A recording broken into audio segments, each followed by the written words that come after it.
one of the things that is hindering people in their relationships is they haven't been able to meet all of the versions of that person. And so can you imagine being a woman and the only version of your man that you meet is the protector, the provider, the one that can do the best in the bedroom, the funny version of him? You don't feel like you missing out when you don't get to meet the broken version of him, or the one that's afraid, or the one that's sad, or the one that's vulnerable, or the one that needs you, the one that wants you. We all have multiple personalities, and the only difference between those who are diagnosed is the fact that when they are diagnosed, they have a psychiatrist that can work with them to identify all the different versions of themselves that they show up as moment to moment. In relationships, it's our job to start to take note of who you have the capacity to show up as moment to moment. My nigga, everything is love. Put that on anything I love. Yeah. Peace, beloved.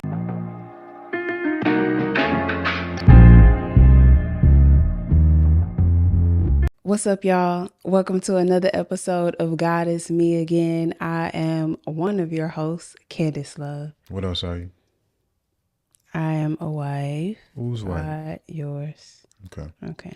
I'm your boy, Brickcitibuddha. If you ain't already know, you already slow, and I'm also the husband of this phenomenal specimen you see before you. If you've never seen us, get to know us. We in the building on these podcast streets. We ain't playing with y'all. I'm gonna keep saying that every pod because it's a different energy now. But before we get into the topic for the day, let's just roll back. And we had an interesting day yesterday. Yeah. This was our first, should we call it attempt? Yeah. Nah, we executed. You did everything you were supposed to do. This is a new setup like we discussed on the reaction page. Make sure y'all check out I Take Their Mic series, our reaction to people in the podcast scene that's talking a bunch of BS or just things we want to add our perspective to. Make sure y'all check that out. But totally new setup. Yeah. And you are the captain of the ship. You are the leader in this way as far as the technological space. And we thought we had all our ducks in a row. Yeah.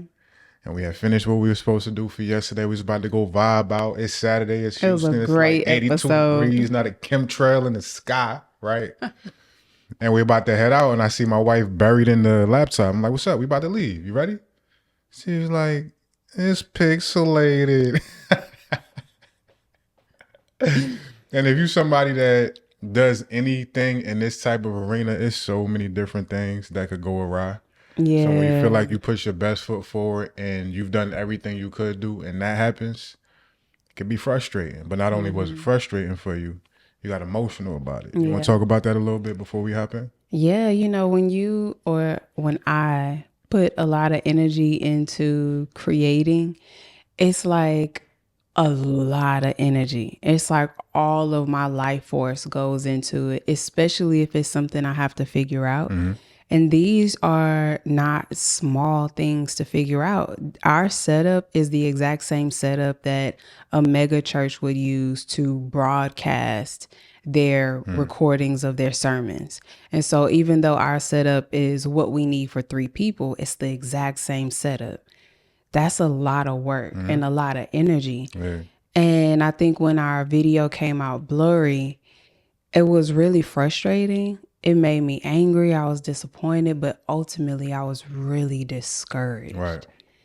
And something like this in life in general, especially if you're in the space in your life where you are working towards something, Right. and you need moments of not validation, but moments of like God showing you, okay, you're on your way. Yeah, you're on the right path. You're on your way. You're on the trajectory. While it may not be the outcome that you would probably prefer, you're taking the steps. And there's something about being creative or just doing what you know you're supposed to do where you kind of need that. And sometimes it's just a video coming out great based on the work you've done. When that didn't happen, I was just like, I just didn't want to do it anymore. I was so discouraged, but I was also trying to keep in mind a lot of the things that you've said recently in regards to, not allowing those narratives to come up, not holding on to them at the very least. And I was doing that, but it was just like, dang, just super discouraged. And I got really emotional because there's nothing you can do about it. Right. There's no way you can fix it. You have to surrender and you have to accept it. And I did. I surrendered well. I accepted well. You did a lot of things on the back end once you saw how I was taking it to kind of like, it wasn't to intentionally get me out of my funk. No. This is just what you do for me in general. So while I'm crying, you like, you want to go in the store or what you want to do? Hold up, let me get mine off. Okay. So yeah, once we finally head out, and I had disappointment too because the episode is fire. And by the way, put in the comment section, it's a little pixelated, right? It ain't terrible. I feel like we still want to go ahead and put that episode out, but y'all go put in the comment section if y'all mind a little bit of pixelation because it's an hour and 40 minutes of gold that and I feel like people need. It's such a great episode. Yeah, and we're not going to be able to go back and hit all those points in the same way. So it's either y'all going to accept it or y'all not. We probably going to put it out anyway, but put it in the comment section. Yeah. But, we both disappointed. We had put a lot into the episode. And this is actually a dope segue into what we're going to talk about today. Because underneath all those different emotions, the frustration, annoyance, maybe disdain, like we talked about on the episode that's pixelated, underneath all that, I feel like what was showing up for you more so probably than me, because you had put 7 days into this process, was something we've been talking a lot about lately, which is leadership fatigue. Right? So in the car, you still like, we supposed to go vibe now. Like we done did what we supposed to do for the day. It's time for us to have our married Saturday, as we call them. And I'm doing my best to work my way out the energy. I put a little meditation on. I'm getting myself back right. And pretty quickly, I was able to exit that space. Like, look, it is what it is. And I'm trying not to spy on you, but I'm driving. We in a little bit of traffic. I got opportunities to, and I see her. I'm like, who you talking to? Yeah. ChatGPT. Right? She trying to figure it out. I gave her like maybe a good 5 to 10 minutes because I'm like, okay, if I step in right now, you may be on the precipice of cracking the code or whatever you just needed to find out, right? And I wasn't. But I didn't know that. So I had at least a certain amount of time if you was close. And then once I realized like, nah, you just getting more and more frustrated, I take the phone, put it in the middle panel. I'm like, come back. And then I'm like, you need to cry, which I often ask you, and we've talked about that. That's a game changer, fellas. I know we've mentioned that before, but I'm going to continue to mention that. When you just feel, a lot of men don't be knowing what to do when y'all in those spaces. Whether y'all communicate it or don't, we just feel helpless because a lot of us don't have the emotional bandwidth to know how to hold y'all hearts. For me, I have a lot of context from counseling people, from working with so many women, but I'm still not a master with it. It's going to take the rest of my life to master how to do that. But I do know one thing. If I don't know, I'm going to ask. And one of the main things I go straight to is not the logistics of the situation. It's like, yo, you need to cry. You know what I'm saying? And immediately, right? And then the tears just start flowing. And we was able to incrementally work each other out of that space. But at the core of that was the leadership fatigue, right?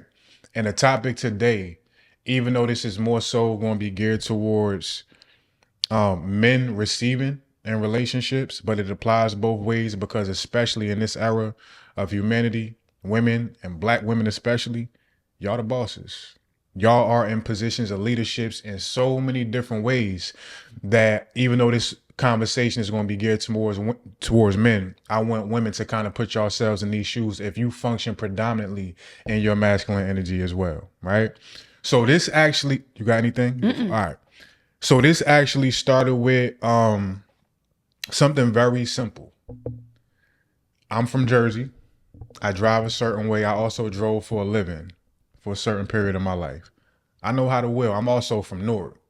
We was stealing cars, cracking steering wheel columns, joyriding, giving chase. We know how to do this thing right here, right? And then also the way we park. It's tons of people and cars everywhere. I could fit a tank into something this big that other people will be like, it's no way you're going to get in there, right? I'm Gucci with it. I got the wheel, as we say. You know where I'm going with this? No? All right. So it was probably like maybe last month or a month and a half ago. And we have our driveway. We got her mom's car. Sometimes two of her mom's cars. We got her mom's little moped, whatever you want to call it. And then we got our car. We got a pretty good sized front yard, but the driveway has a limited amount of space. So I usually back into the driveway. You usually come in front forward. When I back in, sometimes I can't see how much space I leave, but I know I'm good. I know I'm not going to hit nothing. And sometimes car right here and the little column is right here, right? But I know I'm good in my heart of hearts and in my mind. When they see that sometimes though, they be like, yo, what is he doing? He going to knock this whole thing down. And you had to tell me, baby, try not to park so close to the column. You know, sometimes it scares my mom. Sometimes it scares me. And I was able to acquiesce, of course, but initially I felt, it didn't go straight to frustration. I probably felt a little maybe like distrust that y'all didn't understand. I got it. It's something as small as this. Like, our system is so fragile as men. We want our loved ones, our women, and those who we take care of to know in all ways, shapes, or forms, we got it. Sometimes even if we don't. We had the conversation last season about you checking on me as far as lock the car. And I said at that time, I always lock the car. It was a moment a week ago or a couple of days ago. You're like, baby, lock the car. It wasn't locked. And I had to tell, like, you know what? Thank you. You know what I'm saying? It was a whole shift of how I saw things then. Both are still valid. But in that moment, it opened up a broader conversation, probably for me first, where I realized so many different micro expressions as far as men of us trying to conserve energy because the world doesn't see how many things we got to calculate. And it's the same for y'all. Sometimes, a lot of times, even more for y'all. But a lot of times y'all have the space, the environment, and the propensity to say, I'm overwhelmed. You know what I'm saying? I don't know what to do here. A lot of times, if we feel like we are in that space, we can't communicate it. We don't feel safe to say that. So we just got to hold all these different micro decisions and choices and calculations. And I know I'm backing into a certain way. We got to hold that within. I don't have to do that with you because you hold beautiful space for me. But it opened a broader conversation of why so many times men don't get what we're looking for in relationships because we don't communicate how exhausted we are. And then beyond that, we don't often communicate our needs, our wants, our desires. Before I go into how this connects to Valentine's Day, do you got anything in response to that? Yeah. Yeah, I think, like I said before, men have been robbed of the opportunity to express emotion. Mm-hmm. And with that, you have a lifetime of growing up and thinking that you're just supposed to take it. Mm-hmm. You're just supposed to hold it. You're just supposed to feel all of the pressure and all of the responsibility. And you're supposed to do whatever it takes to be in a leadership position. Mm-hmm. And I know for me being married, it's been a learning process of understanding what that pressure actually feels like, because on the outside looking in, it looks like, well, this is just what y'all do. This is what y'all are good at. Yep. This is also what y'all want to do. And I don't think as women from our elders, we've actually been taught how to show up and take some of that pressure off of our men outside of sex, cooking, and keeping the house clean. Talk to him. And so with that, you have all of these emotions that have not been labeled, have not been properly acknowledged, have not been witnessed by the world, let alone by your spouse. But you also have a man that doesn't know how to articulate that he also feels exhausted, that he also feels overwhelmed. And with that, probably not even have a safe space to admit that I feel pressure, overwhelmed, or probably even afraid based on all of the responsibility that you and other men have to have. Mm-hmm. So with that, I'm also learning, we're all figuring it out as we go. And I think because men have been raised to hold that masculine persona for so long, that there's no real space for y'all to actually acknowledge. I need to admit that I don't have it the way that I look like I have it right now. And there's been no space for women to know how to even receive that Yeah. without it being A a knock on his notch on your masculinity. Yeah, no masculinity. doubt. Yes, that's it. And you just mentioned the word I was about to bring up. I'm gonna bring y'all into the mind of a man, right? You mentioned the word pressure, and when we hear performance pressure for a man, our minds usually go to one thing: the bedroom, right? We the ones that even in that space, even in the space of intimacy, even though an evolved woman is approaching sex in a space of collaboration, we don't think that's the case. We think it's our job to make y'all ... or to get y'all somewhere, as opposed to this is a concert and collaboration. So even in that space, we can't let our guard down as far as performance. If we feel like if we do, the whole block going to hear about it, social media going to hear about it, all your little friends going to hear about it. So there's a certain fear in that space, right? But performance pressure goes way past that. And it adds to the leadership fatigue, because in that moment when you told me that, once I understood where y'all was coming from, I'm like, okay, cool. That's something I could do. But now that adds to my calculation. Now that just may be an extra step in when I back up. Now I got to get out the car, come around, make sure I'm not too close, right? Small thing, but in the grand scheme of the 100 different things and micro decisions and all this different stuff I got to do, it's an extra minute task, but it's another task. And now the anxiety, the potential worry, the pressure that comes with making sure I did this correctly. I remember it would be times where, I'm in Jersey, I'm doing stuff with Marty, and his mom may have to be in the car. And she used to do this even when we were still together. She will always question me about the route I would take to a particular place. Now, mind you, she don't drive. She don't know how this street connects to this highway. All she knew is what way she may have taken in the past based on what Google said. I got all the little back blocks and all that. It used to frustrate me to no end. Why are you taking this way? Why are you taking this way? And I got to either make the choice of explaining all the different twists and turns of why I'm taking this block, or just sit there and say this is the way I wanted to take, but feel worry, anxiety, pressure, judgment, right? So this pressure builds up on top of whatever pressure we got in day-to-day life to be providers, protectors, and execute.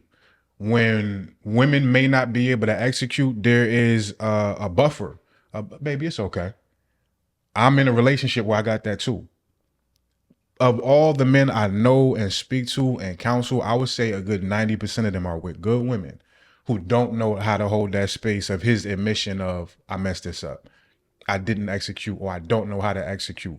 Most of us go our whole lives and never experience a woman who knows how to hold that space. So what do? We tuck the pressure.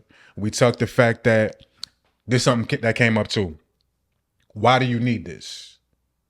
When you asked about, baby, can you, give a little bit extra space? And my masculine mind is like, I ain't never hit the column. I'm not going to hit the column. I know how to drive. You be in the car with me.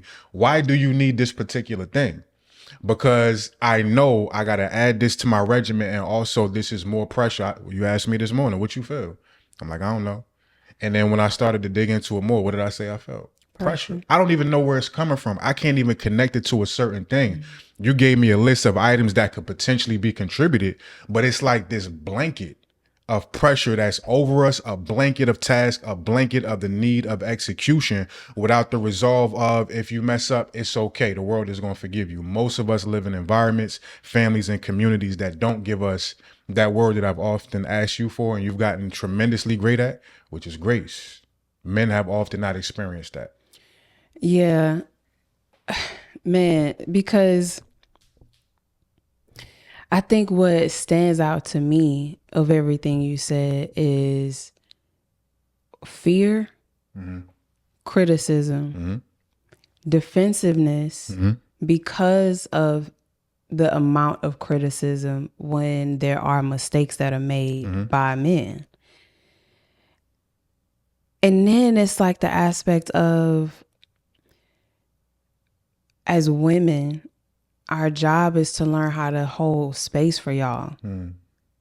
But more so, it also has to be learning how to hold space for your vulnerability. Mm. Because there's parts of women that's like, I got everything else from my man, but he will not connect emotionally. And even in our last video clip, the one that we did with Sarah and Brock, Right. at the beginning of that podcast episode, he said, now, I'm good with everything else, but I ain't about to talk about no emotions. That was one of the first things out of his mouth, the first minute. And so what I recognize with men, y'all do have these emotions, but as women, a lot of us don't really know how to receive it. And we don't really know what to do with it. Right. And I think that when we see y'all get emotional, there's a part of us that actually becomes afraid, because it's like, okay, should I worry? What's gonna fall apart? What does he have that he's holding together with his responsibilities and with his leadership that may now have to fall by the wayside just because you express pressure, just because you express sadness?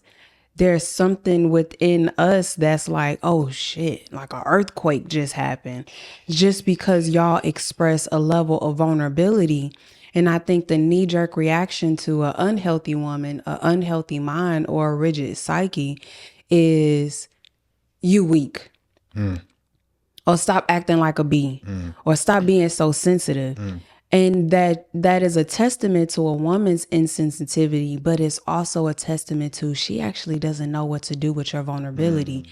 Because to a large degree, many women don't know what to do with their own vulnerability. So now you have a man that you see as like a rock, and you see a soft part of him. And it's like, dang, what do I do with this? How do I nurture it? What do I do with my hands? What do I do with my hands? And what we realize is, when a person has not met themselves at a deep level, they can't meet you at a deep level. They can't meet you in your vulnerability. The only thing they know how to do is disregard it, diminish it, or ignore it.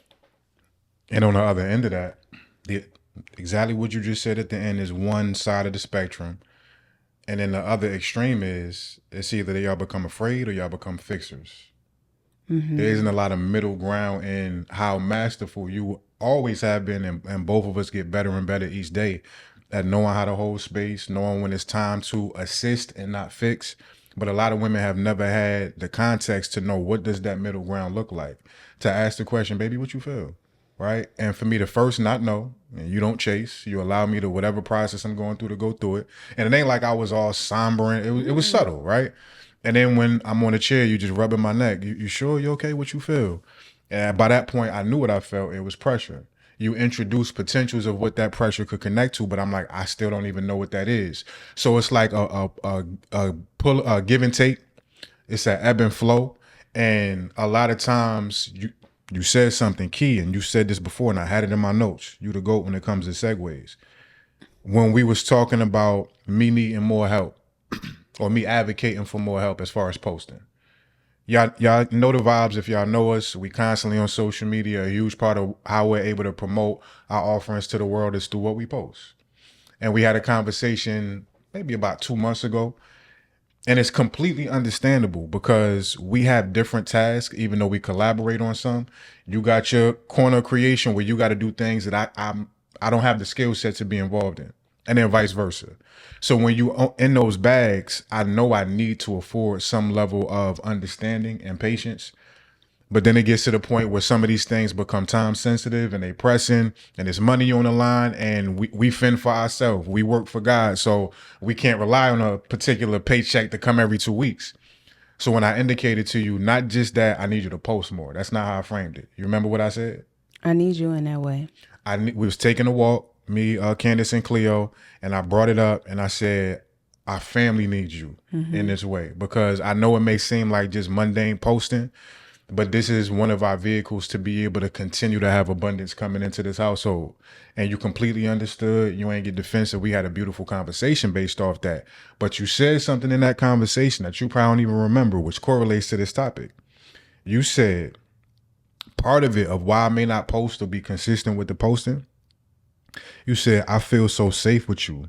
I don't feel the need to do what I need to do for us sometimes. I'm gonna say that again. I feel so safe with you. I don't feel the need to do what I know I need to do for us sometimes, right? And that's an indication of this armor we have on. Had I not brought that up in that moment, the lack of posting may have continued. And not only may I have felt away in silence, but it could have affected our bottom line, right? Most men are not bringing that up on that walk. So we continue to have this armor, which then translates into, oh, he got it. I may not have to hold up my end of the bargain or check on him or ask what you feel today, baby. I got a rock. I got a robot. Some of these things, you didn't say robot, but you said rock. Some of these perspectives, it's not just a matter of women being sinister or callous or neglecting. It's the vibration men are putting out that we've been conditioned to believe we're supposed to, which makes us men. The most scary and courageous thing a man can do is say, I don't got it. I'm afraid. I don't know how to do this. I messed this up. And most of us go lifetimes not admitting that to ourselves, let alone to our women. And then this, a lot of times, is the potential fallout. Last thing I say, and if that happens and you don't continue to hold us down in the posting, then it's like the whole ship starts to sink. And men may be sitting here blaming you because you're not posting with bro. You didn't say, I need this. You know what I'm saying? Yeah, I agree. And I think because you said, men are a culprit because they aren't really Absolutely. expressing to women what they need and what they feel. And so it's causing women to either guess or assume that everything is okay and everything is good. But one of the things you mentioned is something that I do with you. Is the same thing that you do with me as well. If I see you, you're not doing anything that is like, oh, he looks sad. It's just an energy that, we pick up on because we are mindful of one another. We're very aware of what's happening with one another. So when I see that there may be like less of a smile, it's still a smile, but it's not the big smile. You know what I'm saying? I'm used to your behaviors. So my first initial reaction is to ask you what you feel. Is to check in on my husband, is to acknowledge that I noticed there's a difference. And instead of waiting for my husband to now just be like, oh, I feel pressure, or I feel this, or I feel that, I now create an opportunity for him to express what he has to say. I create a pathway that makes him feel safe. Sometimes people don't feel comfortable with expressing themselves until a person asks them how they feel. I remember when my mom first asked me if I was addicted to alcohol. I had been addicted to alcohol. My mom is like 35 years sober or something like that. So she knew the signs to look for, and I think she saw it, but she never asked. How long was it? I never asked you that. How long was I addicted to Between when you was alcohol? addicted to when she actually asked you the question. I think I didn't start drinking until I was 21, but I don't think there was a real alcohol problem until I was probably 23. Okay. And then I think I stopped when I was like 20. I'm lying, but it was 2018.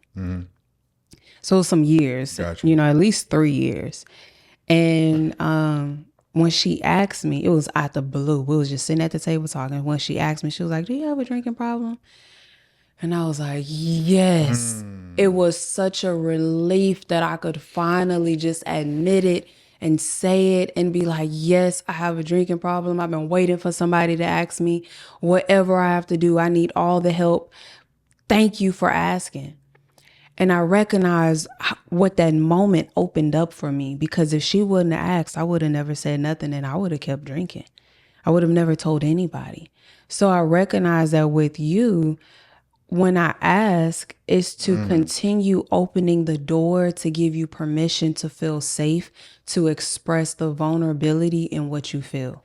And as opposed to waiting for you to do it, just sitting back, and because a lot of people will do this. Well, if they feel something, they'll say something. And that's not true. And so I wanted to make sure, well, I'm not asking to be pushy, because some people, like you say, are aggressive resolvers. And so I'm not asking to be like, well, tell me what you feel. What do you feel? I'm not trying to get on your nerves or be annoying. I'm asking a few times, maybe 3, maybe 4, but out the course of the day, just to give an opportunity for you to finally express. And what I found is, towards maybe the second or third time, you give a little bit more, because now you had time to sit with what you feel, but then also you recognize, okay, she on to me. She asking questions. So she recognized something is different. And so every time I ask, I get a little bit more. And that shows me that there's more of you that's slowly opening up and feeling safe to finally express some vulnerability. This is hilarious because you just allowed me to see the pattern. You just held the mirror up to me. And it's not even that she onto me. There's something that I work with my clients on called primary emotions. You've heard me go over this with many clients before. And it's based on this technique called the 6 healing sounds. Y'all could check this out. Go on YouTube. There's plenty of videos for this. And it's a meditative technique based on the premise that we got 5 main primary emotional streams or tributaries. And when we say primary emotion, we mean the heavy, the negative stuff we don't want to have to deal with or feel. The technique shows you how to, it's a beautiful technique. It shows you how to direct your attention into where the primary emotions live, which is the different vital organs, right? And one by one, you direct your attention in and you're able to clear out, burn away, wash away, delete emotional debris and residue from lifetimes. Beautiful technique. 6 healing sounds if y'all want to check it out. But with the primary emotions, I always ask my clients where they feel they rank with these primary emotions. I'm not going to go through all of them. But when it comes to the heart has the most of these streams, of these primary emotions. The heart has hate, guilt, and then here are the big 3. Shame, embarrassment, humiliation, right? And then you got jealousy and disappointment, abandonment, resentment, disdain, impatience. So it's not that you on to me as I gradually open up and my vulnerability blooms and blossoms as you continue to ask. I'm working through the wall, and women and men will be able to identify, he got a wall emotionally. Well, what is the wall? It's the shame, embarrassment, and humiliation. Even somebody like me, as evolved as I may be and as much work as I put into this, I still, to this day, feel those 3 walls. And as you continue to ask me, it's like a little kid coming to the door. Your parent is on the other side, but it's late night. It's your first time home. But is that really dad? You know what I'm saying? And they say little things to help you to be able to eventually open that door. So I'm not trying to keep it from you, but even at this point of my healing journey, which has been extremely immense and intense, those 3 walls are still present every time I have to admit something is awry. I'm not my strong self right now. I don't know what this is. I'm afraid, whatever it may be. So if I got that, imagine what these men who may not have been commissioned or conditioned to teach, to learn, to go through this healing process, life or death approach to it, they just going to work every day. They came from households and foundations who also reinforce, oh, you a man, get it done. Don't nobody want to hear about what you're going through. And been in relationships that have also reinforced that. So when they get with a woman who actually wants to hold their heart, I got to work through these 3 walls first. And if you don't know as a woman, as you do, how to play this chess game and do this dance of making him more comfortable at approaching these walls, it don't matter how many times he go to counseling. He ain't never going to open up. Absolutely. Yeah, because while counseling is very necessary, if a person just doesn't know how to express themselves and feel safe doing so, then the counseling is just going to be counseling. And I think you mentioning the emotions that live in the heart, but the shame, the humiliation, embarrassment, judgment, criticism, all of those things that we can be afraid of. I think as women, we often talk about our superpowers, and we often talk about how we have the ability to heal nations, right? But there's an inability to allow our men to break in our arms, to be broken, to not have the answers, to not feel strong, and to admit that they feel these things without us also judging their masculinity in the process. Because that also requires nervous system healing work on our end, to allow our man to be in our arms and be broken, and for our nervous system to also not go into fight or flight because we're afraid just based on the fact that he's afraid. It requires us to learn how to do our work. And so this is where the leadership comment comes in, because if you want your man to be a leader in the moments where he doesn't have the capacity, us as women, we have to learn how to be the leaders.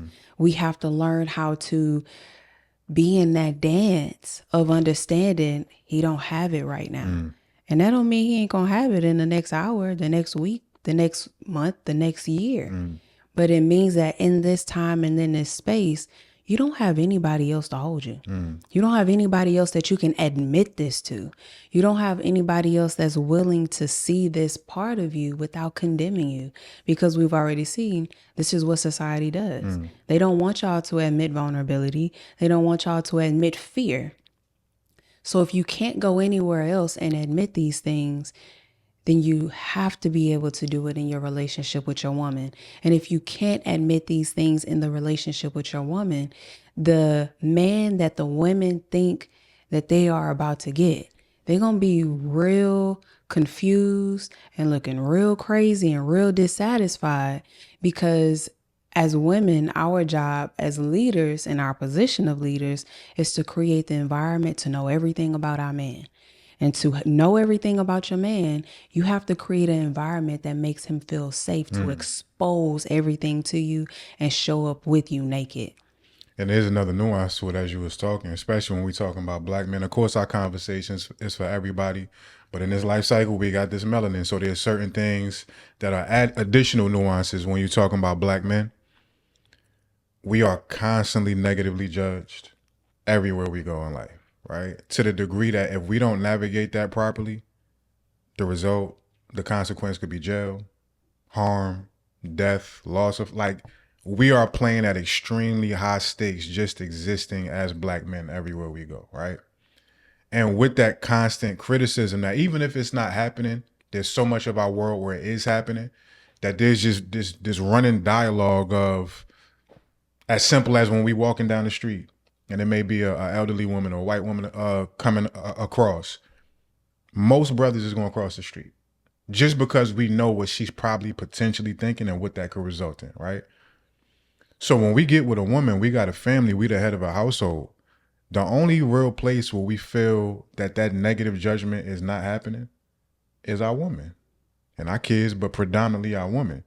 And if the world sees me this way, but I know I got this one who sees me as a superhero, I don't want to take my cape off and have her also starting to look at me sideways and second guessing. And what's the cape? What's the armor? It's the I'm okay cape. All these times where you do this dance and you play this chess game with me and you ask me these questions, I could continue to double down on I'm okay. I'm okay. And sometimes I do start with the I'm okay because I got to work through those walls.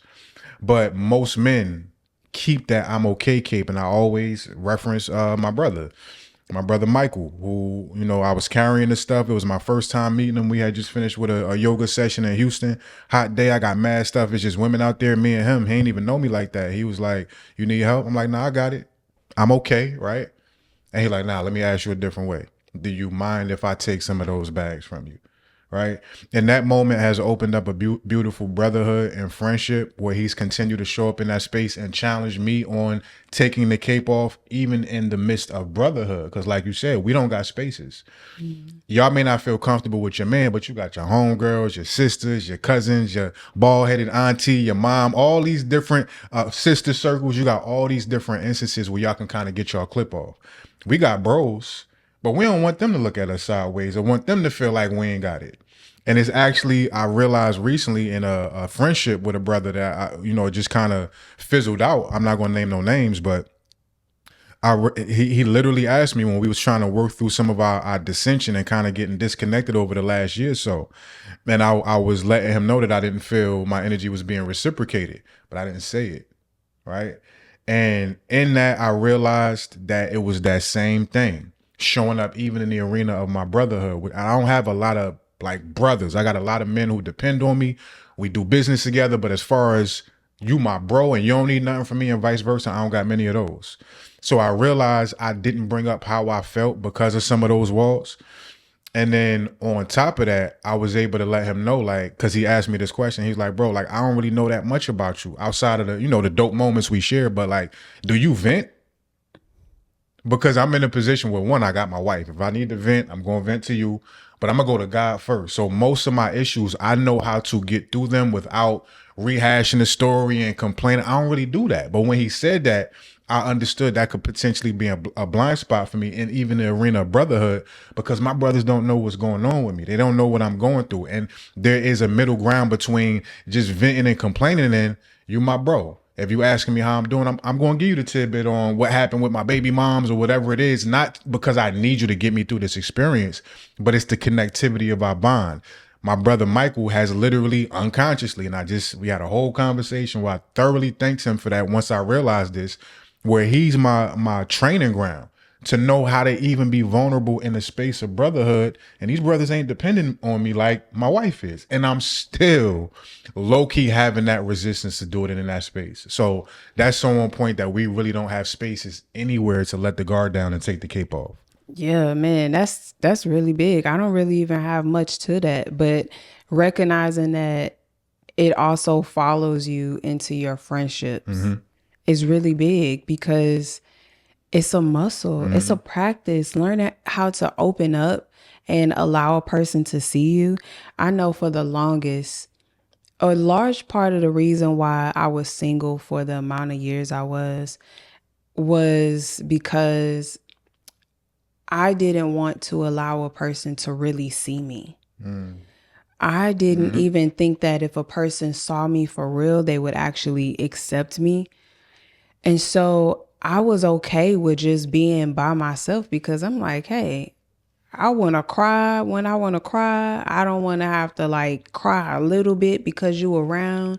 It takes a lot to expose yourself and allow yourself to show up naked and fully vulnerable. And a lot of times the easiest thing to do, not because it's actually easy, but because our body is designed to keep us alive, our bodies will have us go into isolation. Our bodies will have us start to constrict and get quiet and shrink and show up small and not express ourselves because in that space we feel safe. We just hold it.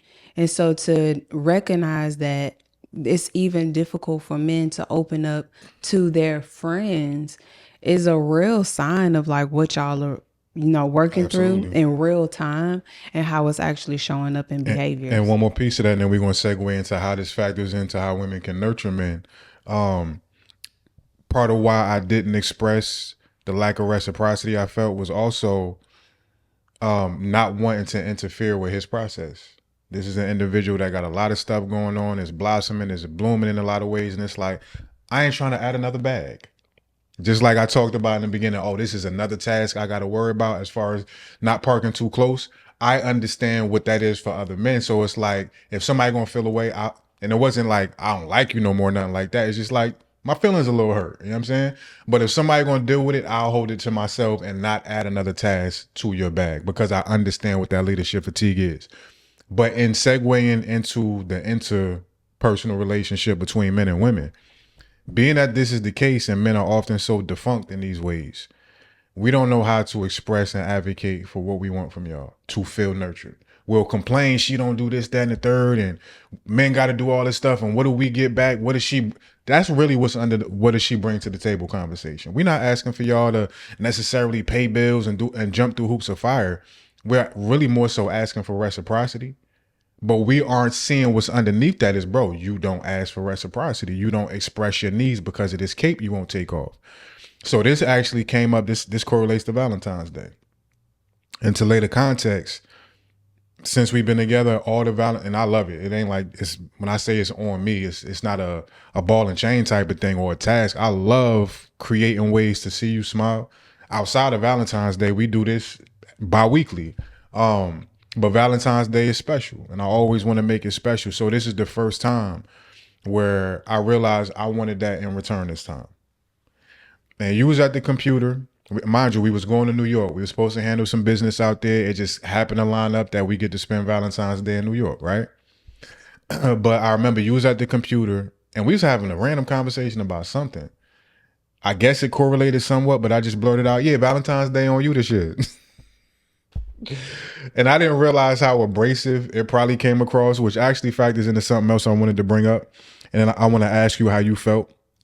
So women hear differently, like literally audibly, women hear differently and listen differently. And I looked up something about how y'all hear.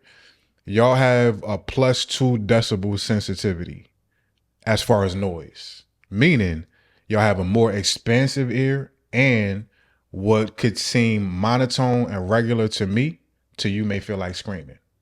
So a lot of times men are be in relationships and our tone is an issue, and we got terms like don't tone police me, let me, bro, what you feel is regular to her is being screamed on because of just that difference. And then two, there's how y'all listen is extremely different. There's something called split ear phenomenon. You ever heard of this? So research suggests women often employ a split ear approach, meaning they listen with both hemispheres of the brain simultaneously to process words as well as nonverbal cues, whereas men may focus more on a single task-oriented channel directed towards resolution, right? So y'all got all this additional extra information happening in the moment. So when I say, oh yeah, Valentine's Day on you, I'm thinking there's nothing sinister in that statement. I'm feeling like I'm expressing my need. What was your reaction to how I said it? Yeah. I don't know if I remember my reaction, You but remember what you said to me though, right? what'd I say? You asked me to rephrase how I said that because it Yeah. kind of came off a little abrasive in a way I didn't realize. Yeah. Let's bringing it back. Yeah, because my thing is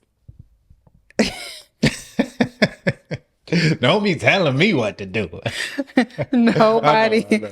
Yeah, that's pretty much it. Like nobody gets to tell me like, oh, it's on you. It's like, hold up. Yeah. I get to decide what I feel comfortable with doing. But in that moment, I was trying to, because what it felt like was my choice being taken away. Right. More than like, you don't get to tell me what to do, because you don't even operate in that space. And I already knew that's not what you meant. It just felt like, well, hold up. It was taking me too fast.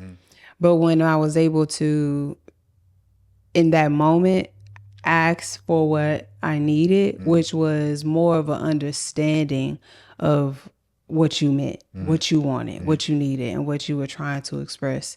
And you rephrased it. And you literally said, baby, ask me for what you would like. Ask me for what you want to experience. And I had to, okay, you're right. But go ahead. Yeah. yeah.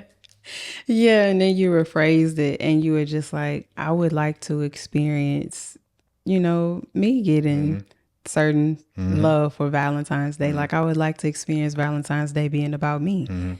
And I see absolutely nothing wrong with that whatsoever. And we're the type of people, when it comes to Valentine's Day, it's not like a huge big thing for us because we do stuff All the time. all the time. But you are taking care of me every Valentine's Day. You're taking care of me every single day. I get roses on a regular. Right. You know what I'm saying? So it was nothing for me to do that. It was more of the way that it was presented. The unintentional abrasiveness and me not having much practice in that arena. Because I asked for what I need emotionally and stuff like that, but as far as what I want to experience, and we're gonna get to how you've been training me on desire and wanting things, I was a little clumsy, right? I was a little archaic in my approach in a way I didn't realize at all. I thought I was Gucci in how I said it, but as soon as you indicated taking me a little too fast, that was a little abrasive, express to me what it is you would like to experience, I understood that I needed to remix it. Plus you was in the midst of doing stuff. Like it was a complete 180 shift to a whole different conversation. But you took on the task. And in taking on the task, we had probably about a week, maybe a week and a half before we was actually gonna go to New York and have this time. So when we got to New York, we was in the hotel, we vibing, we had a beautiful day the day before, and then it's the day before Valentine's Day, February 13th, and we was gonna do everything the day before because New York, day of, nah, right? Yeah. So it's that morning, I'm like, all right, so what we got, right? And he was like, I don't know, I'm trying to figure it out.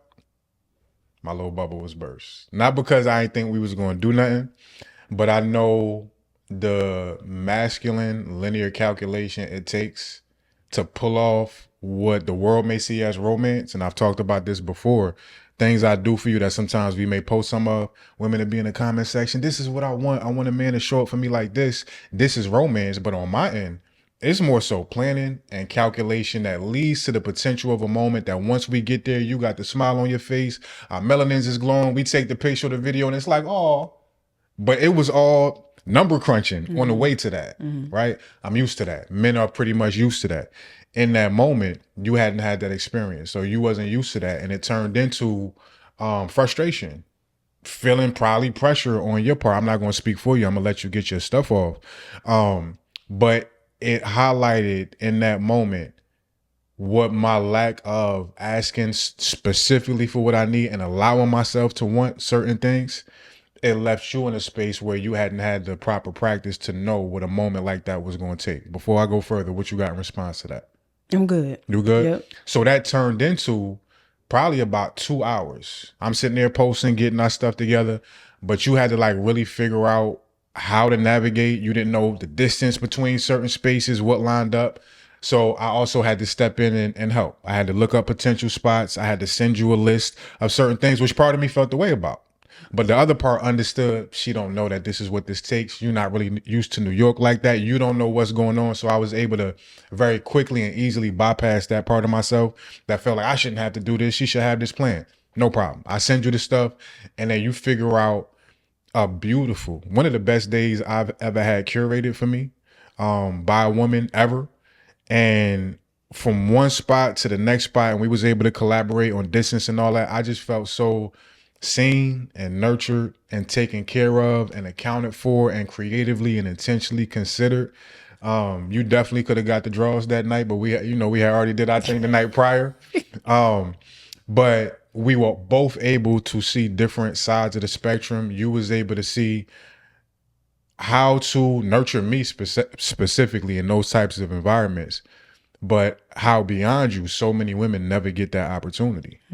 Y'all are so used to being pursued, men being in the space of hunting and gathering and doing the overt things that it takes to put the smile on your face. And then when we want it in return, we don't ask for it. So y'all never really get the training. And when it's time to step up into that space, this is new ground for you that you could easily make some missteps on, but you was able to execute everything perfectly. We went to, where do we go first? We went to Chelsea Market. Yep. Right? Went to Chelsea Market. Phenomenal, well-known marketplace in Manhattan, New York. We go in there, we just vibing. We're not expecting to get nothing. We get to the back. I see a fire dope jacket. You buy me the jacket, right? I ended up wearing that jacket on bars on I-95, so I already got a spiritual connection to it.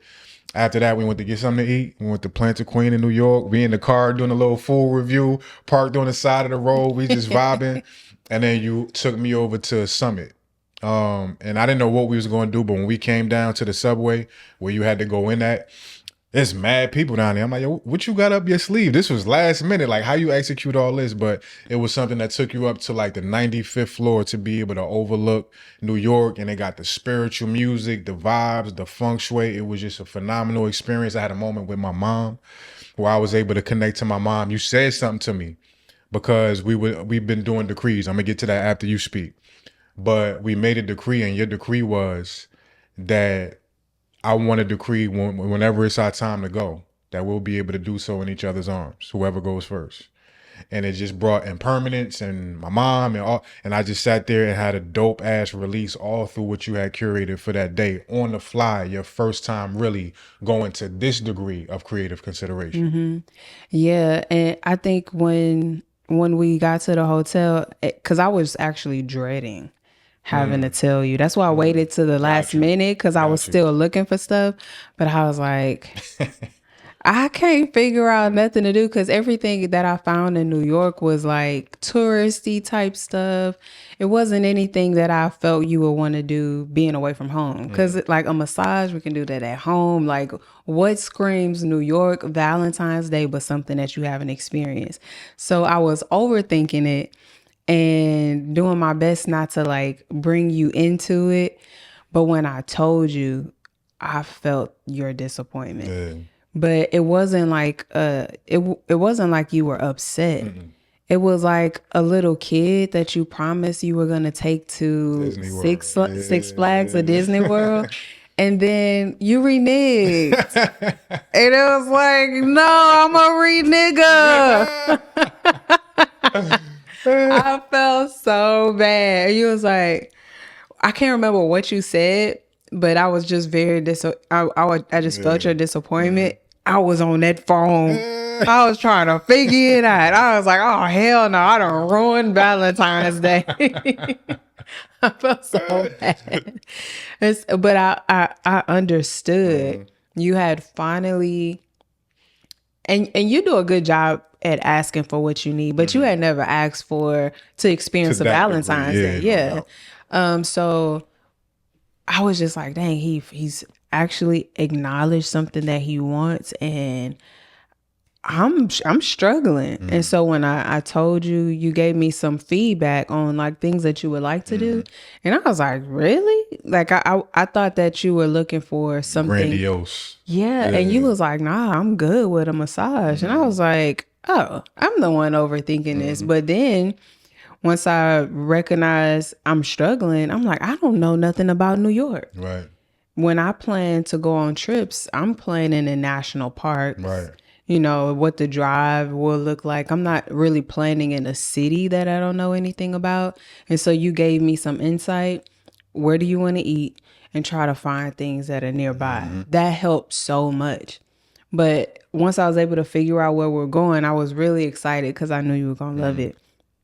And it was something that we hadn't experienced before. I hadn't gone to Chelsea Market. You had, but you know. Nah, I hadn't been there either yet. Oh, okay, yeah. That was my first time. So it was our first time at Chelsea Market. It was our first time going to the Planta Queen in New York.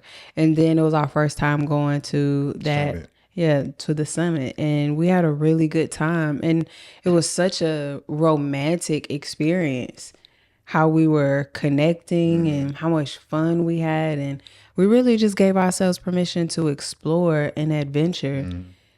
And I can see how there isn't a lot of room for men to ask for that because society doesn't really create a lot of room for men to ask for that. Right. So once I knew that it was important to you because you asked.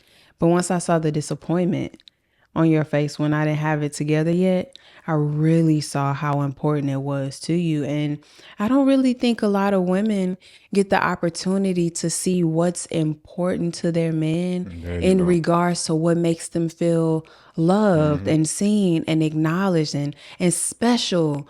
Like, what makes your man feel special? We don't really have those conversations. It's like all y'all want is attention, sex, money, Back rub. power, right, and a back rub. And it's like there's more to y'all. It's almost like how society trained us to think about animals. Like society told us that only cats and dogs are personal beings. Well, we find out cows actually cry and shed tears. We found out fish actually play. Lions have human friends. Like, yeah. Right. We find out pigs are actually smarter than dogs and can learn all of the exact same tricks. So when I see videos of animals doing real human things and displaying emotions, and they have the little squares where they can use language and they learn how to speak and talk, or use the buttons to talk. It's like, man, society really robbed us of seeing the true nature of animals and how human-like they actually are. And I feel the same as with men. Society has really robbed us from seeing how special and intricate y'all are. Like, women aren't the only ones that are complex. Men are complex too. And y'all feel a lot of emotions, and to a large degree, y'all want to feel a lot of the things that we feel. What it feels like to be a passenger princess, to be able to just sit on that side of the car and relax. And you give me that every now and then. Yeah. Right. And then to also feel special, like it just being a day about you. There are many women who do that, but there's a large degree that don't. One, because they may not want to, but also because society doesn't really show y'all in a way of even needing that. It's almost like they do show y'all as a monolith. And that's why that's why I feel like statements like men are simple are so damaging. Men are streamlined. Men can be predictable once you understand that, man, but we're not simple. And when you crunch us down to that type of energy and that type of framework, that's when you get the animalistic approach. As long as I feed him, F him, rub his back, he gonna be okay, right? He's gonna have what he needs. That's gonna stimulate his engine to continue to provide, protect, and procreate. And for a lot of us, we'll do that till we can't do that no more because it's not the level of reciprocity we need to really feed the furnace and the fire we need to go out and fend in this world in ways where it's breaking us every day, but we coming back in the house. I'm coming back in the house. I work in the house, but I got a woman who was reciprocating. I couldn't imagine giving the level of effort that I've given without having that. And men are going 10, 15, 20, 30 years in that process. And should they step out, I'm not advocating infidelity. But should they step out, we're going to focus on that particular misstep. But we're not going to have the backlog conversation in most of those cases of, all right, what's some of the contributing factors that led to that? You know what I'm saying? Not only are you not even sexually interactive with him no more, when is the last time he got that back rub, that foot rub? You planned something for him. You did a date night for him, right? So that's one part of it, is that men are not simple. We are extremely complex creatures. We feel all the same emotions y'all feel, and we're actually more complicated in certain ways because we feel things, we break internally, and then you got this mess, you got this glass of emotions everywhere, whereas y'all feel things, y'all break, but then y'all go pick up the pieces. Y'all go get the do the ceremonies, do the rituals, sister circles. Y'all put yourselves back together over and over and over, where you got a 30, 40-year-old man, he got a whole subconscious floor of sharded glass everywhere. That's complicated to know how to walk across. You know what I'm saying? So that's one thing. And then the other aspect, I could have shut down in that moment. I could have got upset, and I never did get upset. It was more so disappointment. And then once you explained to me what was the factor, because that was the thing, like, yo, we had all this time, like, and then it came out. I didn't know what to do with my hands. I'm like, oh, okay. You should have told me that. I could have helped you with that. Once I understood that, I understood I needed to hold your hand, that you wasn't used to this particular thing. A lot of men, let's say they did ask for it. Let's say they do get in a moment like that and they in the hotel and they realize, oh, you don't got it together. Complete shatter, complete shutdown, right? And they may not help y'all be able to pick up the pieces to have this be a learning experience and have the beautiful day that we had, because this the first time I asked for it. And the first time I finally asked, this is what I get. So now I'm never going to ask you again, but I'm going to stay with you. I'm not going to leave, and I'm just going to accept this broken heart in a way where she don't really care the same way I do. On top of that, I posted before that day, advocating for women to do what you was doing. Ladies, y'all take this Valentine's Day. Y'all do something for him on this day. On Facebook, I can't tell you how many comments I got about how sassy that was. Oh, men want to be women now, right? A lot of women can't even fathom why we would want or need to be in a position of it being about you today. You know what I'm saying? So we also have that societal conditioning and pressure that we also got to kind of navigate through, because I don't want to look soft. I don't want to seem sassy because I'm asking for my wife or my girlfriend for what society says I'm supposed to only and always give to her. And the moment that you did curate was so ordained, and you didn't even notice. It was super spiritual. It was so ordained that when we got to the summit, and it's like 3 different floors, the top floor I think was 95 or 96. So each floor you get to see stuff, and then you go up another one. And when we got to the top one, we realized Empire State Building right there. And it was so much synchronicity because on one of our first big dates, when I took you to New York, your first time in New York, Times Square, we still got the footage online. I ended the date with us going to the top of the Empire State Building and kind of looking over the city. The summit was an even doper view, but we were able to realize, yo, the Empire State Building is directly across from where we at. Mm-hmm. And we was able to sense and feel those former selves that was early into our process of being together. We wasn't even married yet at that time. We were still just vetting each other out and courting each other. But we were able to look across and say, damn, 4 or 5 years ago, we didn't know all this was coming. We didn't know this level of synergy and chemistry and love and matrimony and marriage and abundance was going to be on the way. We was over there just vibing. And we are in a moment right now where we're able to recognize those versions of ourselves and vice versa. So it was just so much beauty in that moment. Yeah, it was. And I think one of the things that is hindering people in their relationships is they haven't been able to meet all of the versions of that person. And so can you imagine being a woman and the only version of your man that you meet is the protector, the provider, the one that can do the best in the bedroom, the funny version of him? You don't feel like you missing out when you don't get to meet the broken version of him, or the one that's afraid, or the one that's sad, or the one that's vulnerable, or the one that needs you, the one that wants you.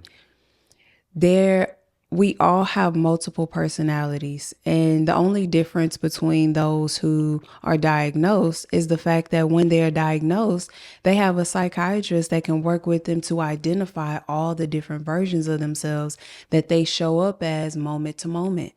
In relationships, it's our job to start to take note of who you have the capacity to show up as moment to moment. But something happens when a person does something like loses a family member, loses a parent. You get to meet a different version of them and how they respond. But as women, on a daily basis, we have the power and the opportunity to meet all of who our man has the capacity to be. And it is our job to hold that space, to nurture that space, so all of the versions of him feel free enough to come out. To a large degree, the reason why a lot of these relationships, in my opinion, don't work is because the soil has never been tilled for the truest versions of a man to actually surface. And so if all of him can't come out, you're going to get the hyper masculine versions of him that holds everything in. Now they don't want to talk about your emotions. Now they're not showing up for you in the way that you desire. Now they're not doing the things for you in the way that you need, because you're only meeting a fraction of who they are. The large majority of who they are doesn't even feel safe enough to show up.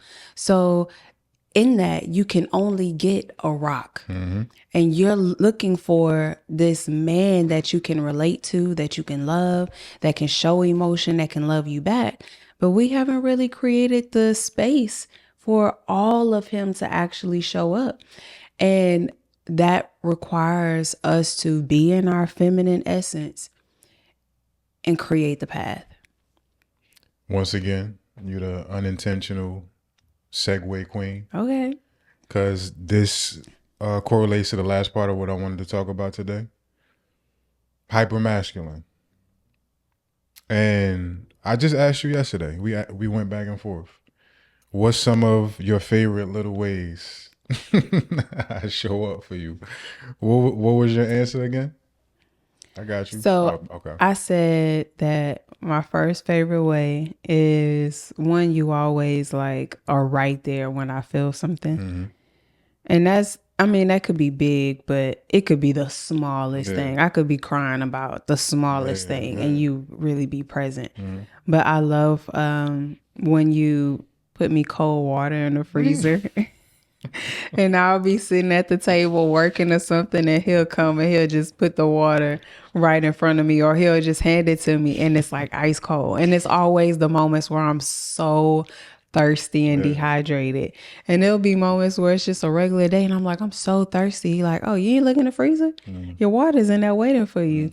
That feels like provision. That feels like somebody thinking about me when I didn't even have the capacity to think about myself and recognize I was thirsty until the last minute. And then what was the other one I said? I think that was the main two. I'm going to hop in right there. I was already doing the water thing. And literally like a week and a half ago, I was sitting there pouring it again because you know we get the big jug. Oh, wait, there was another one. Okay, go ahead. You got it. The other one is sometimes I won't eat as much fruit as I need to, and I'm trying to get nutrients. So he'll just be there cutting up fruit. We could be watching battle rap, and then I shove the fruit in. he come over with a whole orange, just putting it in my mouth. I'm like, okay, thank you for taking care of me. And then the other one is nuts. the Brazil Yeah, nuts. yeah. Every day he comes and he gives Like me. pills. He doesn't give me the Brazil nuts. He feeds me a Brazil nut. He waits until I chew it. And then when I finish, he gives me the other one. Yeah. Like really just taking care of me, but in really small but important ways. Yeah, Brazil nuts is big for selenium and all that stuff. It's very important for your health. But I was already doing the water thing. You know, we got the big reverse osmosis jugs. Sometimes it's heavy. I don't even be wanting you to try to do all that. But then you fancy. You got it? I do. You got to cover the label. I got covered. Yeah. Okay. So there are these refillable joints.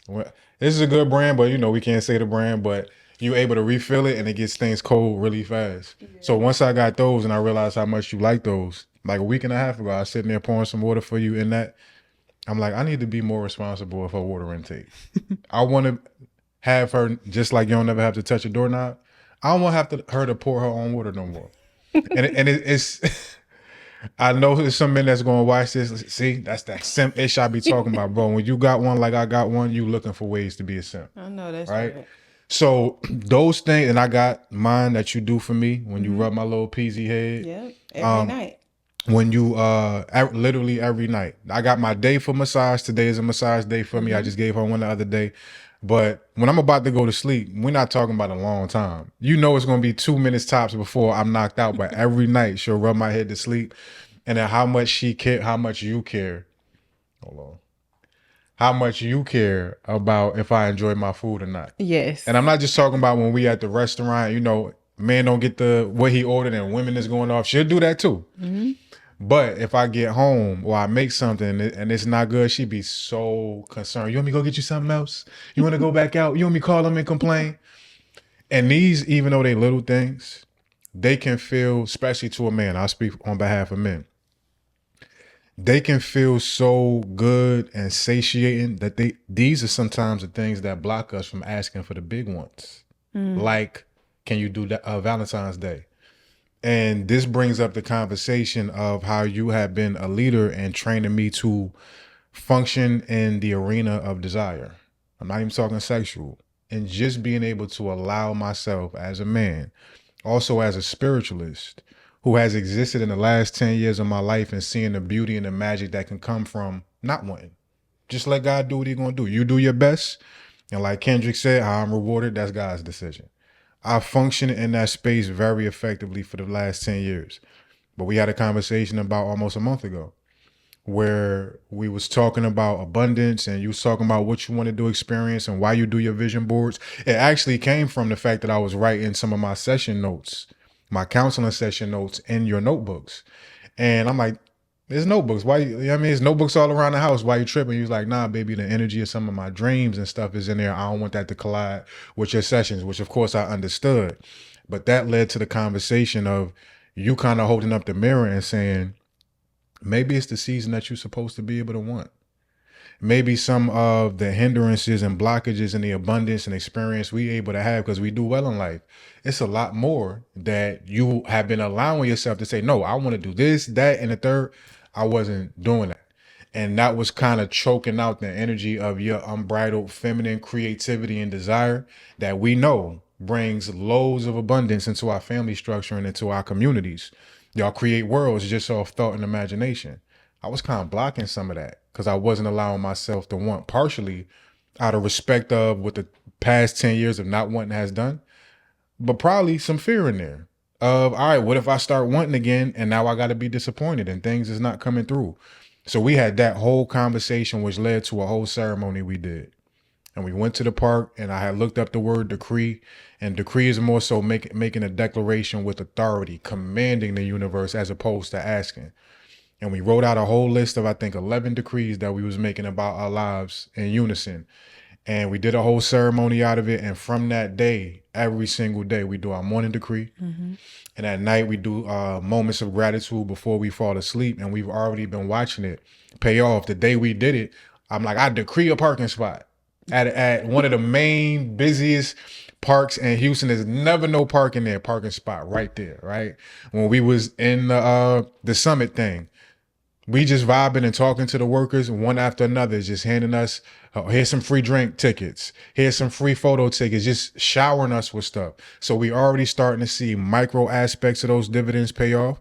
Some things are still in gestation phases that we're decreeing, but not seeing come into physical fruition yet, but still holding the energy of the power of want. So in a lot of these situations, it's not just affecting us asking for the top shelf wants, right? But it's also affecting finances. Why, families and households can't get out of financial ruts, why we can't go to an even higher level of abundance, jet set around the world, do some of the things that probably in that woman's heart, y'all been gestating that for a minute, but men have been so much in the cape of, I'm okay, I don't need to experience that we clashing with what y'all have the ability to open up for us as well. Yeah. Yeah, I love that. I mean, I think I've been really happy with how we've just worked through our marriage and finances, and also how we give each other permission to be where we are until we feel like God is telling us to just nudge just a little bit. Yeah. Because it can be really easy to become pushy and control and be like, well, I think you should do this. There is a real beautiful essence in just allowing and like subtly teaching one another. And I think that's what we do like really well. And men have, hold your thought. I don't mean to cut you off. I'm sorry, but No, you gotta say, I don't mean to cut your wisdom. yeah, I don't mean to cut your wisdom, beloved. She hate when I call her beloved. But on our end, men can get very complacent because of the I'm okay syndrome and the cape and I'm good with what I got, I don't need too much more. We can end up in very complacent, energetically stale spaces that we low-key need y'all leadership to shake us up out of. Like, bro, we could be doing this, that, and the third with tact, with compassion for where we at. But in that moment, I realized maybe I have been complacent with this desire want thing. Yeah, and that's a really scary space to be in, because I think you say all the time how we women have the propensity to just want to create, and we see everything. It's a superpower. Yeah, it's a superpower. It's like, oh, I could do that. I could do that. Ooh, syndrome. Oh, yeah. And I noticed for a lot of men, unless men have this really ambitious, energy in them to where they want to conquer, have power, have money, and all of that stuff, that's not attractive to me. Right. It may be attractive to someone, right, but that's just not attractive to me. But there can be a fear in wanting more. There could be a fear in desiring more, especially if you've had a life full of disappointment. Absolutely. And so as women, it is a part of our job to learn how to steward our men and not wanting more, but feeling safe enough to live. Yeah. Yep. And I think that's what it boils down to, because a lot of it is like, men are like saving money. They're thinking about, okay, how much I gotta have for my kid, how much I gotta have for my wife, how much I gotta have for our finances. And then there's no real desire to actually live and be a part of life. It's more just taking care of responsibilities. And as women, our playful essence, our creative essence can really bring out the inner child in a lot of men. And if we use it properly, it makes you feel safe in bringing out that version of yourself, but not just wanting more, but wanting to experience and adventure life a lot more. And on the other end of what you just said, so the man is saving and keeping his ducks in a row and not trying to do too much. And this isn't my situation, but it's a lot of women, especially in this day and age, is like, your money is our money. My money is my money. Right? Mm-hmm. So you go ahead and do all that structure stuff and make sure we good, but I'm going to go here and buy whatever I want. Nails, hair, right, trips. Micro and macro. And yeah, that could sound like women empowerment and I do all this stuff and I'm a woman, I deserve all this. I get it. But if you are really in the business of seeing the fullness of that man, like you was just speaking about, seeing the comprehensiveness of that man and all the little idiosyncrasies and things that he may still need to work on. Maybe some of those funds that you say I should just spend on myself, let me help him a little extra this month with that structure piece. What I was about to spend $500 on, I'm gonna surprise him this month. We're gonna put that to the bills this month, baby, right? And you may see a little bit more safety in the fact, oh, she really down for us in a way where every now and then I can have some pressure taken off of me with structure. That gives him more space to flow into the feminine. All right, well, we got an extra 500. I'm probably still going to spend that on us anyway, but now I feel comfortable going into the feminine essence of want and desire, things I don't just necessarily need. I'm okay with that. And I think that's part of why those men end up being extremely attractive to women. It's not just the provision piece. Them allowing themselves to be that ambitious and being that much in want and desire and commanding of the universe is feminine energy. That's why women feel safe in it. We look at it as it's this masculine, overt masculine thing. They functioning on that level because they're open at least to that compartment of their feminine energy that's allowing that creativity to turn into abundance over and over. Yeah. So when you with a man who has been through the disappointments, who may not feel comfortable in that space, don't even know how to want it. I'm having to relearn the muscle of wanting right now through your leadership, but it's already opening our and expanding our idea of possible things we are putting into fruition as I speak. That's going to lead to more abundance, more propensity for us to be at ease, to not have to be in survival mode, which we haven't been for a minute, but going to a higher level of, nah, this is what I actually want out of this life before I go to the grave. Yeah. Yeah. Especially because a lot of our entire life is beautiful. Our home is extremely beautiful. And there's always the aspect of not necessarily more, but different. Say it. More God. Give him a little bit on that real quick. So we had a really beautiful night. We was feeling good. We had just made love. And we have a lot of windows. We have a lot of windows, skylights, everything. And we got a staircase leading to the bedroom, and it's a few windows right there at the top of the staircase. Yeah, so when a storm happens, you see the lightning. Like you see everything. You can see the birds, you can see the sunset, everything in our whole house. But this night it was raining and it was lightning. And we had just finished making love. So we were sitting on the window. Yeah, we opened the window so the breeze could come in. And, we were sitting on the staircase. Putting our hands out the window, putting our catching hands the water, out. making wishes. Yeah, doing some grown stuff. And then we wanted more lightning. Or I wanted more lightning. And I was like, ask for it. Yeah, and I was like, more God. No, one came and it was lightning, but she was like, bigger, more God. Yeah. And another one came, even bigger. Yeah, it did. And I think that probably started because you never stopped saying that. Right. I think it probably started our process in acknowledging that we want more, and more can look like bigger. It can look like different. It could look like a different type of experience.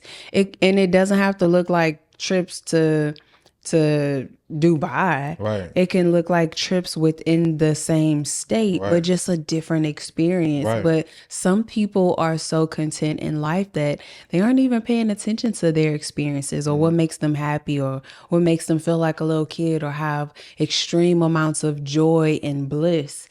We don't really have the audacity to really go towards joy. It's like joy. We have the capacity for pain. We have the capacity for fear. We have the capacity for all of these healing emotions that surface out our body like grief. We don't really have a lot of capacity to hold joy. The capacity for audacity. And the people who have the audacity is like, you don't need no more audacity. You need to give me some of that audacity. Right. It's always the people that have the audacity that probably shouldn't even have it. Right. That's living their best life. And then the ones who are extremely humble in their process just don't really go towards that space. And in closing, and your capacity for audacity, when we was having a moment, we was bugging out. And I was kind of like innocently clowning, right? Like you just got the lightning bolt and you telling God you want more, right? And then Yeah. more came. But it was a teachable moment. Cause now looking back, even though I was clowning, like why would you ask for more after you just got a lightning bolt and you got the extra one after that? But it's like, nah, bro, it's more time. It's bigger, God. The capacity of audacity from a moment as seemingly non-connected to this conversation has continued, even though I joke about it, it's continued to play in my mind and my heart, and it's given me more of that capacity for audacity that even though my life is beautiful, God has showed out in so many different ways, shapes, or forms. We talking God. We talking the universe. We talking our higher selves, our ancestors. We talking about a power of untapped potential that is waiting for your whim to indicate to it what it is you want to do. So I need more of that audacity. I need to be saying more and bigger, just like my wife did that day for that second lightning bolt. Yeah. Yeah, and a lot of men, we need a lot of guidance towards the capacity for Yeah. audacity. And then with y'all needing a lot of guidance towards the capacity to be vulnerable, to be yourselves, to express, there has to be a woman in your corner that has enough compassion. If I could invite women to do anything, would just be to practice that muscle of compassion. And based on how your body feels when you hear me say that, is evidence of whether you have accepted the invitation to practice that or dismissed it. And I think a lot of times our relationships don't really go the way that we desire because there's not a lot of empathy and compassion being practiced on both ends. Right. But in this conversation, we're speaking about what men need from women. I think if us as women just really do our best, especially in this realm of where social media is really trying to tear us away from our men. Y'all don't think that's intentional? You don't think it's intentional, all of these videos coming out that's trying to keep men and women separate? Specifically, it's only black men and black women having these conversations. It's only us that's being divided. That don't sound familiar to y'all? Right. It don't sound familiar of how the government has worked overtime to keep us separate and how it's actually worked for a very long time. Y'all don't think a lot of these comments on social media dividing black men and black women are the government bots? That these are the actual websites, these are the comments, the Instagram profiles, the thread profiles, the Twitter profiles that they have created holding these conversations? We have to go out of our way to understand that there is an issue, but there also is a solution. And I would much rather spending more time speaking about what I love and pouring into what I love than putting all of my energy into bashing what I hate. And if the bottom line is I want a man, you want a man that loves you, nourishes you, and cherishes you, then you have to have enough compassion that makes that man want to do that. You have to pour that same compassion into that man. Okay? You got to pour that compassion into that man. And when you do that, if you have vetted properly, if you've used your discernment, and if you've allowed God to lead you to enter the relationship with the proper man that you have been ordained to be with, you're not just with a man, you with a soul at this point. And that man isn't just with a woman, he's with a soul.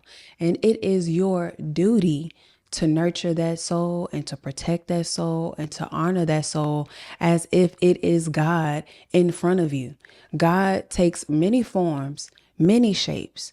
And so when you're in a relationship with somebody, the reason you feel all that pain, the reason you feel all of that confusion, all of that fear is not because life is just working against you. This is God trying to teach you certain lessons about yourself. But if you've stifled your ability to evolve and grow because you don't have empathy, you don't have compassion, you can't fully see that the person in front of you is breaking or needs you to hold them, you'll never be able to receive the love that you desire because you're so busy pushing it away.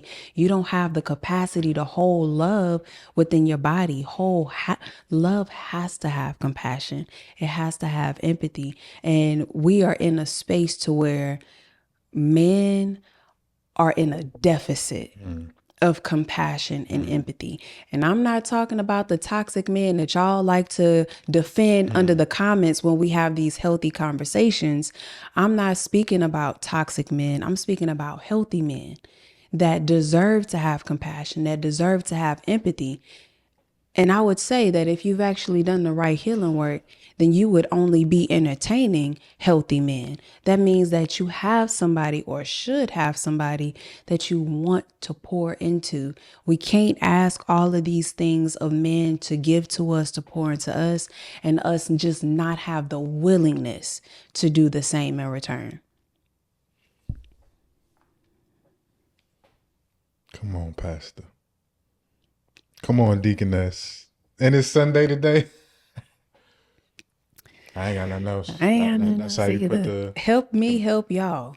Oh, look, and it's time. So that's it? That's it. Okay. Bye. My nigga, everything is love, but that on anything I love. Yeah. Peace, beloved.